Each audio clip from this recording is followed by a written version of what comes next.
ओम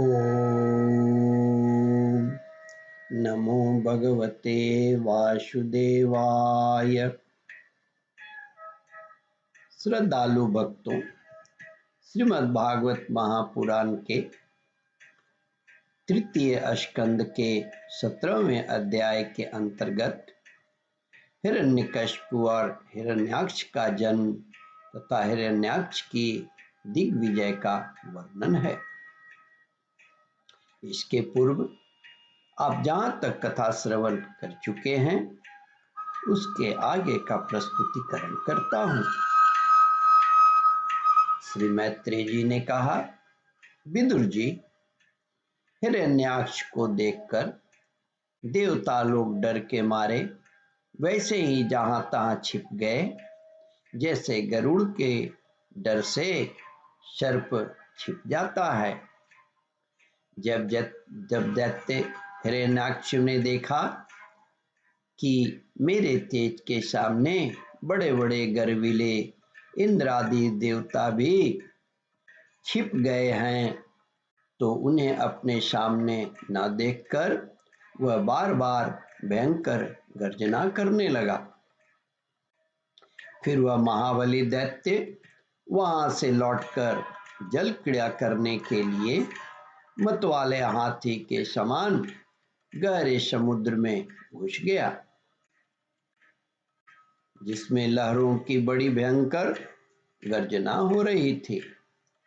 जो ही उसने समुद्र में पैर रखा कि डर के मारे वरुण के सैनिक जलचर जीव हकबका गए और किसी प्रकार की छेड़छाड़ न करने पर भी वे उसकी धाक से ही घबराकर बहुत दूर भाग गए।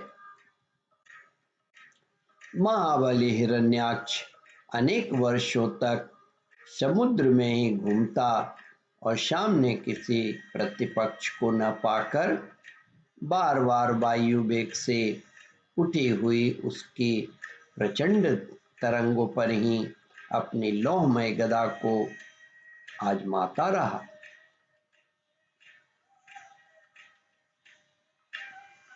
इस प्रकार घूमते घूमते वह वरुण की राजधानी विभावरी पुरी में जा पहुंचा। वहां पाताल के स्वामी जलचरों के अधिपति वरुण जी को देखकर उसने उनकी हंसी उड़ाते हुए नीच मनुष्य की भांति प्रणाम किया और कुछ मुस्कुराते हुए व्यंग से कहा, महाराज, मुझे युद्ध की भिक्षा दीजिए।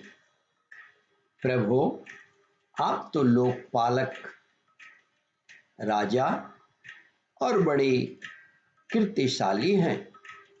जो लोग अपने को बांका सिर समझते थे, उनके वीर्य मद को भी आप चूर्ण कर चुके हैं और पहले एक बार आपने संसार का समस्त दैत्य दानों को जीतकर राजस्व यज्ञ भी किया था। मैत्रेय जी कहते हैं, विदुर जी, उस उन्मत्त शत्रु के इस प्रकार बहुत उपहास करने से भगवान वरुण को क्रोध तो बहुत आया, किंतु अपने बुद्धि बल से वे उसे पी गए और बदले में उससे कहने लगे, भाई, हमें तो युद्ध आदि का कोई चाव नहीं रह गया है। भगवान पुराण पुरुष के सेवा में ही हमें और कोई ऐसा दिखता नहीं।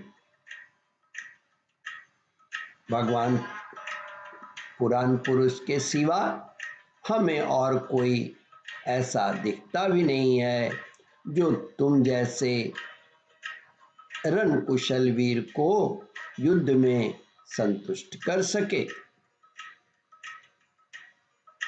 दैत्यराज, तुम इन्हीं के पास जाओ, वे ही तुम्हारी कामना पूरी करेंगे। तुम जैसे वीर उन्हीं का गुणगान किया करते हैं। वे बड़े वीर और शक्तिशाली हैं। उनके पास पहुंचते ही तुम्हारी सारी शेखी पूरी हो जाएगी और तुम कुत्तों से घिरकर वीर शैया पर शयन करोगे। वे तुम जैसे दुष्टों को मारने और सत्पुरुषों पर कृपा करने के लिए अनेक प्रकार के रूप धारण किया करते हैं। ओम परमात्मने नमः। श्रद्धालु भक्तों, इस कथा को ध्यान पूर्वक श्रवण मनन और इसका चिंतन करें। इस कथामृत का रसास्वादन अपने बंधु बांधवों को भी करावे। इस वीडियो को शेयर और सब्सक्राइब करें।